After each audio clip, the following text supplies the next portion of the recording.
لیکن دو چیزیں، ایک سیاست مشن جو قائد اعظم نے کی تھی، قائد اعظم کو کوئی پالیٹکس کی ضرورت نہیں تھی، اور ایک سیاست ہے جو کہ کریئر کے لیے یعنی پیسہ بنانے کے لیے یا روزی کمانے کے لیے. یہ دو قسم مختلف چیزیں. میرے لیے جو میری سوچ ہے، میری طرح کا جو آدمی ہے جس کو اللہ نے سب کچھ دیا ہے، لوگوں کے پاس جانا ووٹ لینا یہ میری نیچر کے اگینسٹ ہے. لیکن ایک ہے کہ مشن، یعنی آپ پالیٹکس اس لیے کر رہے ہیں، پالیٹکس آپ اس لیے کر رہے ہیں کہ آپ سمجھتے ہیں کہ یہ ملک رہنے کے قابل ہی نہیں رہے گا اگر ہم جد و جہد نہ کریں ملک بچانے کے لیے. وہ ہے ہی صرف پالیٹکس میں، یعنی آپ تبدیلی صرف پولیٹیکل لا سکتے ہیں. ایک بحیثیت پاکستانی میں اس نتیجے پہ آ گیا کہ پاکستان کی پالیٹکس مافیاز کے ہاتھ میں.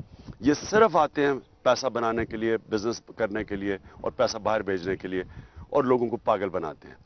ان کا مقابلہ کرنے کے لیے میں پالیٹکس میں آیا تھا، مشن سمجھ کے.